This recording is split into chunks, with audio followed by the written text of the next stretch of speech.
menunjukkan pukul 4.45 pagi. Seperti biasa, aku akan bangun seawal waktu itu dan membersihkan diri sebelum aku menunaikan tuntutan sunnah sebagai bekalanku di sana.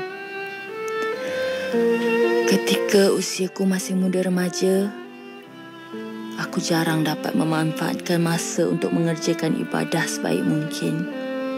Mungkin kerana aku terlalu leka dengan dunia sehingga aku alpa untuk mengerjakan kewajipanku sebagai seorang hambanya. Namun, selepas aku bersara daripada jawatan yang aku sandang, aku memilih untuk tidak lagi menjadi dunia sebagai keutamaan dalam tujuan hidupku. Apatah lagi usiaku kini telah menjadikan aku tidak lagi secergas seperti 40 hingga 50 tahun dahulu. Apalah lagi tugas berat yang mampu aku lakukan dalam keadaan kudratku kini yang serba-serbi terhad.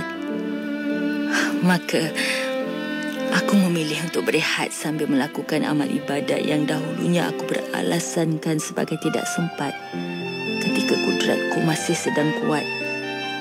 Syukur, Alhamdulillah. Allah masih memanjangkan usiaku sehingga kini dan menghamparkan pintu taubatnya buatku sebelum aku menutup mata. Aku berkalih memandang ke katil sebelah kanan dan kiriku. Aku melihat sahabat-sahabatku yang sudah pun menjadi jiranku sejak 5 tahun kebelakangan ini. Masih lena di ulit mimpi yang entahkan indah, entahkan ngeri. Melihatkan gaya mereka yang tidur seperti bayi, aku andaikan yang mereka sedang bermimpikan sesuatu yang indah barangkali. Perlahan-lahan aku mengejutkan Munah yang menjadi jiranku di sebelah kiri. Munah, bangunlah. Dah pukul 5 dah ni. Takut tak sempat pula kita nak tunaikan tahajud nanti. Pergi mandi cepat. Seperti kebiasaannya, suaraku bukan saja akan mengejutkan Munah, malah akan mengejutkan Zainun yang sedang lena di katilnya di sebelah kananku. Zainun yang aku kenal selama tempoh 5 tahun ini memang seorang yang mudah terjaga kerana telinganya mudah sensitif pada bunyi-bunyian. Walaupun sekadar bunyi nafas yang dihela perlahan. Aku dah bangun dah masa jam kau berbunyi tadi. Sengaja aku bangun lewat sedikit sebab aku tidur lewat malam tadi. Tak dapat nak tidur. Bagi aku mandi dululah. Kau kejutkan si Munah ni sampai dia bangun, kata Zainun. Aku mengangguk dan tersenyum sambil memandang Zainun yang melangkah perlahan mencapai tuala mandinya menuju ke bilik mandi. Bilik mandi pun ada banyak dan semuanya berfungsi dengan baik. Jadi tak perlu nak berebut pun sebenarnya. Siapa yang nak mandi dulu? Munah, bangunlah. Sebelum Zainun simbah kau dengan air, aku rasa lebih baik kau bangun sekarang. Aku mengugut Munah supaya dia lebih pingkas bangun. Dalam ramai-ramai kawanku di sini, Munah memang dikenali sebagai seorang warga emas yang paling liat nak bangun awal. Ada saja alasan yang akan diberikannya. Mata seperti kena gam lah. Dia bukan seorang yang bangun pagi lah. Macam-macam lagi lah. Setiap hari aku dan Zainun akan bergilir-gilir memastikan Munah bangun seawal pagi dan tunaikan ibadah sunat bersama kami. Selagi Munah tak bangun, selagi itulah kami tak akan bergerak. Jadi, dengan cara itu Munah akan rasa bersalah jika dia yang menjadi punca kami lambat menunaikan solat-solat sunat dan mengaji.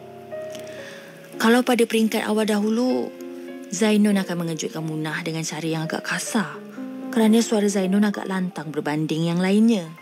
Keadaan itu membuatkan Zainun dan Munah saling bermasam muka kerana Munah seorang yang tidak betah dengan orang yang bersuara nyaring.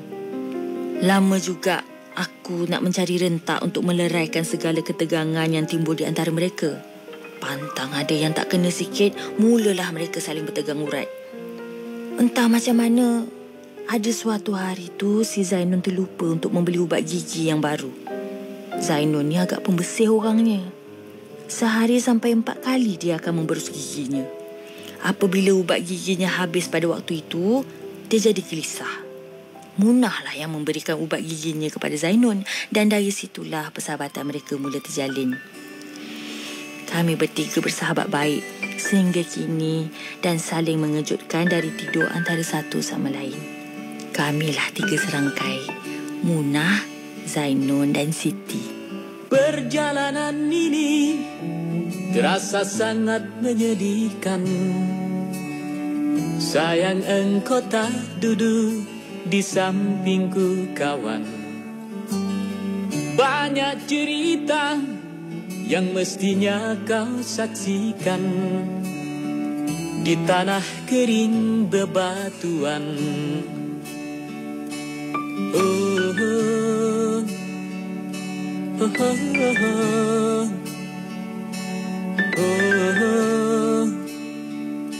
oh, oh. Tubuhku terguncang dihempas batu jalanan. Hati tergetar menampak kering rerumputan. Perjalanan ini pun seperti jadi saksi. Gembala kecil menangis sedih. Oh, oh, oh.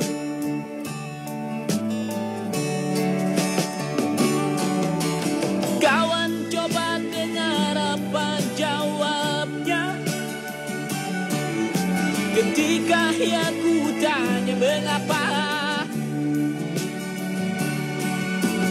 Bapak ibunya telah lama mati ditelan bencana tanah ini. Sesampainya di laut, ku kabarkan semuanya kepada karang, kepada ombak, kepada matahari. Tetapi semua diam, tetapi semua bisu. Tinggal aku sendiri terpaku menatap langit. Barangkali di sana ada jawabnya. Mengapa di tanahku terjadi bencana? Mungkin Tuhan mulai bosan melihat tingkah kita yang selalu salah dan bangga dengan dosa-dosa. Atau alam mulai enggan bersahabat dengan kita. Coba kita bertanya pada rumput yang bergoyang. Oh, oh, oh, oh.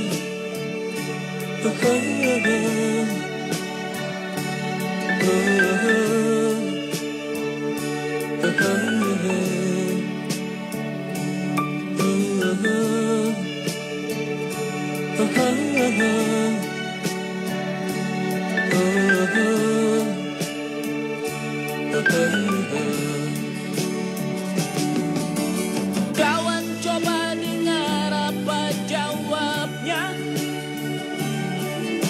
ketika aku tanya mengapa. Bapak ibunya telah lama mati ditelan bencana tanah ini. Sesampainya di laut, ku kabarkan semuanya kepada karang, kepada ombak, kepada matahari.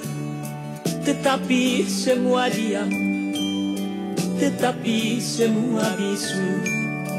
Tinggal aku sendiri terpaku menatap langit. Barangkali di sana ada jawabnya.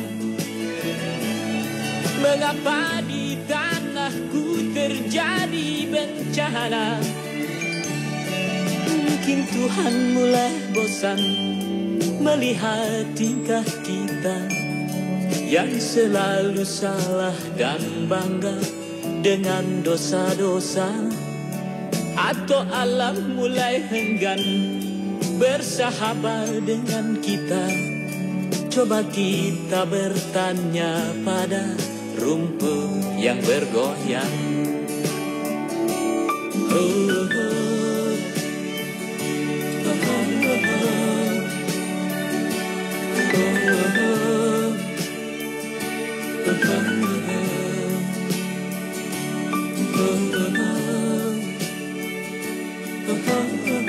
Setiap minggu pada hari yang sama, para penghuni rumah warga sejahtera ini akan bersiap-siap seolah-olah ingin menyambut upacara penting. Mereka semua akan berpakaian cantik dan menunggu setia ahli keluarga untuk datang menjemput dan dibawa keluar daripada rumah warga sejahtera selama tempoh 24 jam sebelum semua penghuni dipulangkan kembali pada keesokan harinya, sebelum jam 12 tengah hari. Kelihatan Munah dengan wajahnya yang berseri-seri kerana anak dan menantunya akan datang menjemputnya dan dibawa berkelah di kawasan air terjun yang sedang tular di media sosial. Aku aku lebih selesa untuk berada di rumah warga sejahtera ini sambil menunggu anak saudara lelaki kesayanganku yang akan datang bertandang membawa calon isterinya untuk diperkenalkan kepadaku. Sepanjang tempoh perkahwinanku bersama arwah suami, kami tidak dikurniakan zuriat sebagai penyambung warisan keturunan kami. Tetapi aku mempunyai anak saudara yang ramai dan antara yang paling rapat denganku adalah Hakimi, yang hampir setiap minggu pasti akan datang melawatku di sini. Mungkin kerana kedudukan tempat tinggalnya yang tidak jauh dari rumah warga sejahtera ini menjadikan dia mampu untuk datang menjenguk aku di sini dengan kerap. Selepas pemergian arwah suamiku, aku tinggal di rumah sewaku dan Hakimilah yang selalu menemani aku pada waktu senggangku. Selepas bersara, aku tidak merancang untuk tinggal di rumah yang pernah aku dan suamiku beli di kawasan yang agak terbelakang dari bandar kerana aku berasa sungguh sunyi. Maka kerana itulah aku menyerahkan rumahku itu kepada Hakimi untuk diuruskan sebagai inap desa dan aku memilih untuk tinggal di rumah warga sejahtera kerana ada ramai kawan-kawan di sini yang dapat membantu menghilangkan rasa kesunyianku. Lagipun di sini ada banyak aktiviti yang menarik sehingga kadang-kadang kami terlupa untuk berehat kerana terlalu seronok dengan aktiviti yang disediakan di rumah warga sejahtera ini. Cuma apabila malam menjengah, sebelum aku melelapkan mata, terbit rasa rinduku terhadap arwah suami. Mungkin kerana aku dah terbiasa dengan rutin harianku tatkala arwah suamiku masih bernafas. Kemana saja kami pergi, kami selalu berdua. Jadi, aku tak biasa menguruskan hidup keseorang diri. Sambil aku bersiap menantikan kehadiran Hakimi bersama-sama calon isterinya, aku mencari kelibat Zainun. Tidak seperti minggu-minggu sebelumnya. Minggu ini aku lihat Zainun hanya berdiri di sudut memandang ke tingkap dengan raut wajahnya yang sayu. Kalau tak silap aku, sudah hampir 3 minggu aku lihat Zainun begitu. Ingin ku bertanya, dikhawatiri jika aku dikatakan seorang penyibuk yang ingin mencampuri urusan orang lain. Pergilah tanya apa masalah si Inun tu. Aku dah tanya, tapi dia tak mau bercerita. Dia cuma kata yang anak lelakinya dah lama tak menghantar khabar. Kau pergilah risik. Mana tahu kalau dia mahu pula bersembang panjang lebar dengan kau. Seperti mengetahui apa yang sedang bermain di kotak fikiranku, Munah sempat mencelah sebelum dia hilang dalam celahan para penghuni yang berlumba-lumba menghampiri ahli keluarga yang sedang menanti di luar. Bukan main gembira lagi Munah nampaknya. Siap nak berlari gayanya. Sempat aku berpesan padanya supaya berhati-hati. Dia lupa agaknya yang dia ada sakit lutut. Sifat gila-gila yang ada pada Munah membuatkan aku hampir terlupa pada Zainun yang sedang dirundung duka. Aku perasan juga, selepas daripada majlis perkahwinan anak Zainun pada bulan lepas, aku lihat Zainun sudah tidak seceria dulu. Tidak sama keadaannya ketika dia mula-mula hendak terima menantu. Aku sempat menghadiahkan senyuman yang kukira paling manis buat Munah sebelum dia ditelan ke dalam perut kereta anaknya. Rumah warga sejahtera yang tadinya riuh dengan suara gembira para penghuni, kini tiba-tiba sunyi. Perlahan-lahan aku menghampiri Zainun yang masih berada di posisi yang sama aku melihatnya tadi. Aku mengatur langkah sambil aku menyusun ayat yang aku rasakan paling sesuai aku tuturkan kepada Zainun. Aku harus berhati-hati kerana aku bimbang jika kata-kataku itu nanti akan menambahkan lagi rasa kuris di hati Zainun. Kegelisahan di dalam kedinginan, menipis sepi keseorangan, sebuah kematian yang tiada bernisan, sendu mengiringi perpisahan. Ruang nan luas, diri bergerak bebas, namun keupayaanku terbatas. Segala mimpi menjadi api, perit membakar diri.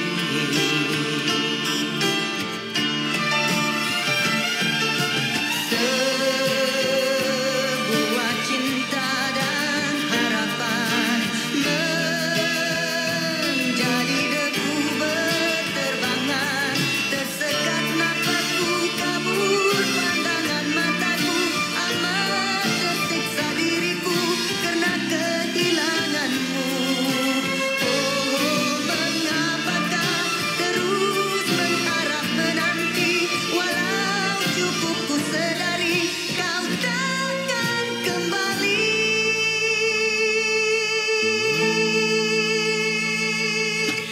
Pemergianku mengisi permintaan, biarpun di kau masih ku perlukan. Kita dikata pasangan bahagia, kini terasing luka.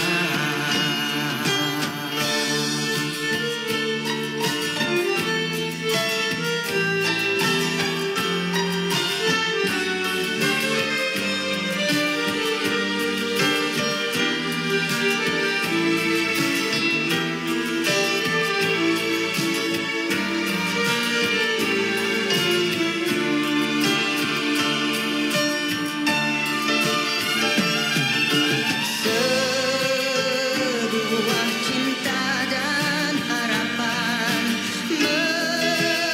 menjadi debu berterbangan, tersekat napasku, kabur pandangan mataku, amat tersiksa diriku kerana kehilanganmu. Oh, mengapakah terus mengharap menanti, walau cukup ku sedari kau takkan kembali.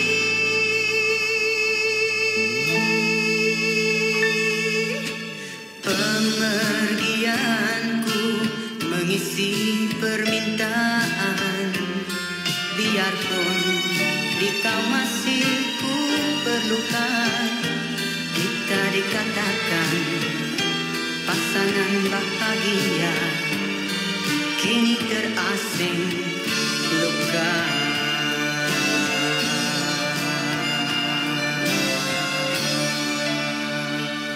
Buat pertama kalinya aku melihat Zainun menangis teresak-esak begitu. Siapa sangka Zainun yang dikenali sebagai seorang tegas dan kuat selama ini juga mampu mengeluarkan air mata sehingga bengkak mata. Agak sukar untuk aku menafsir biji butir yang keluar daripada mulutnya kerana esak tangisnya yang terlalu ketara.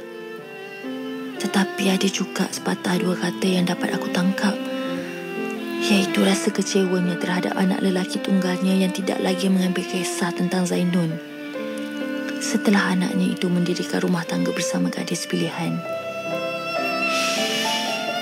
Ya, aku pasti turut dapat merasai kekecewaan yang ditanggung oleh Zainun. Walaupun aku tidak mempunyai anak, tetapi sebagai seorang wanita, simpati dan empati itu tetap ada. Aku memujuk Zainun dengan berhati-hati. Ibarat menarik rambut dalam tepung, rambut tidak putus, tepung juga tidak berserakan.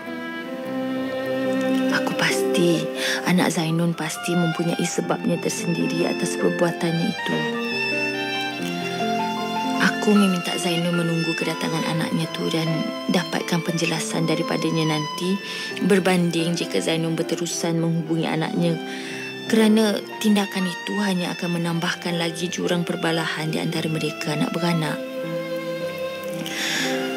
Sebenarnya kehadiran Zainun sebagai penghuni di rumah warga sejahtera ini juga adalah atas kerelaannya sendiri, bukan kerana anaknya yang meminta.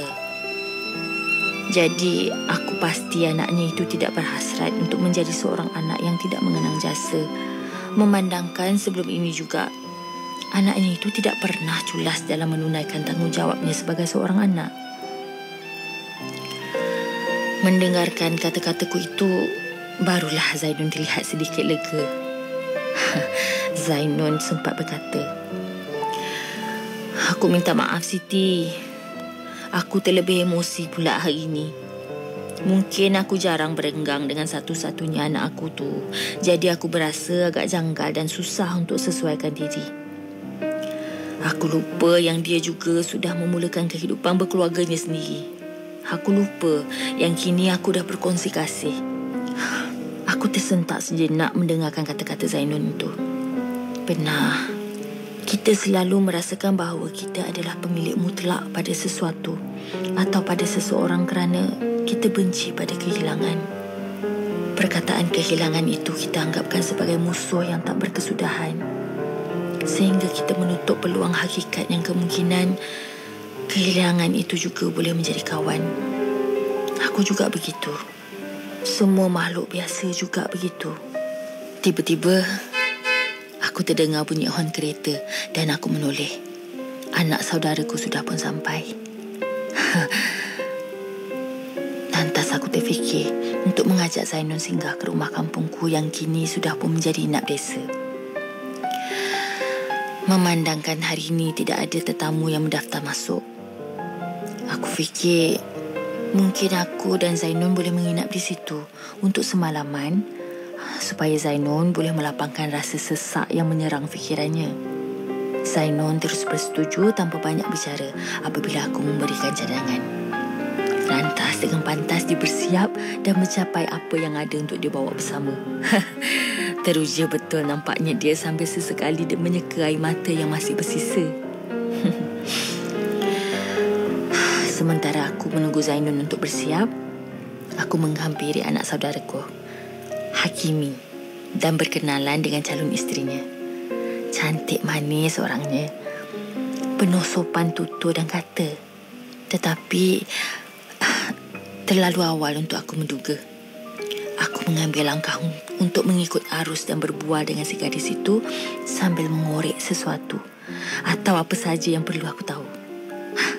Barulah aku tahu yang sebenarnya aku ada bakat sebagai makcik kepoci.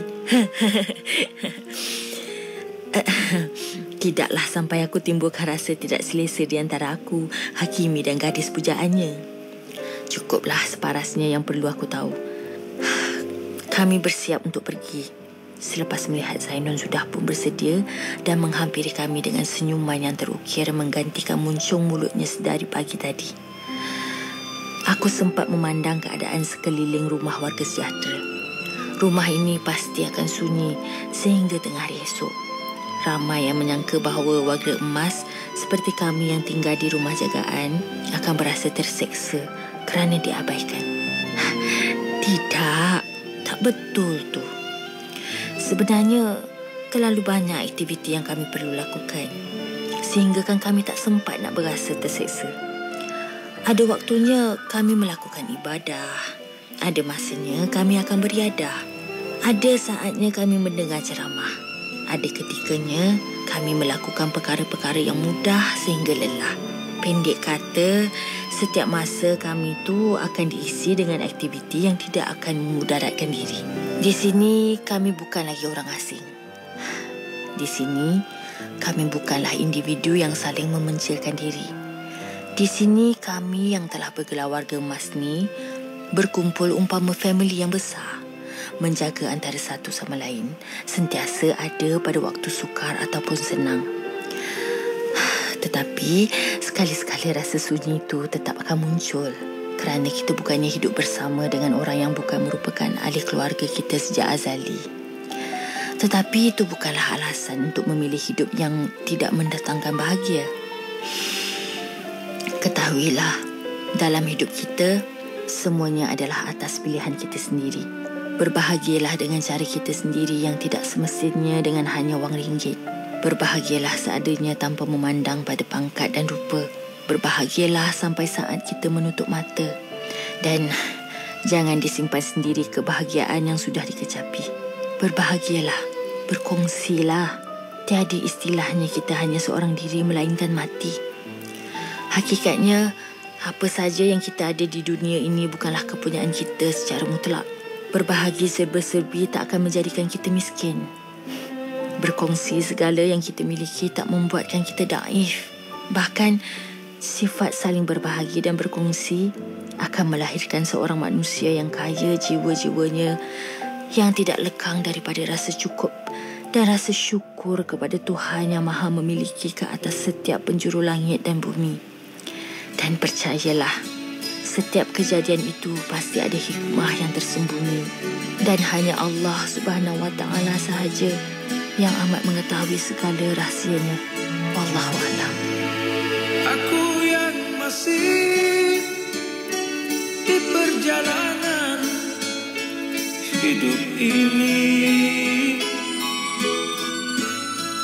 begitu lama berliga di persimpangan dunia, menempuh jarak dan titian, rimba dan lautan, mencari sesuatu yang abadi.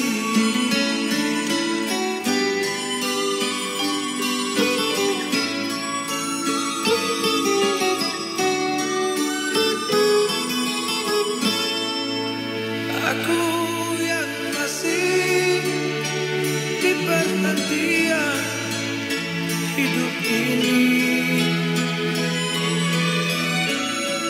begitu jauh mengembara ke selatan dunia, mengejar siang dan malam, suruh dan pasang, mencari suatu kebebasan, mencari satu kedamaian.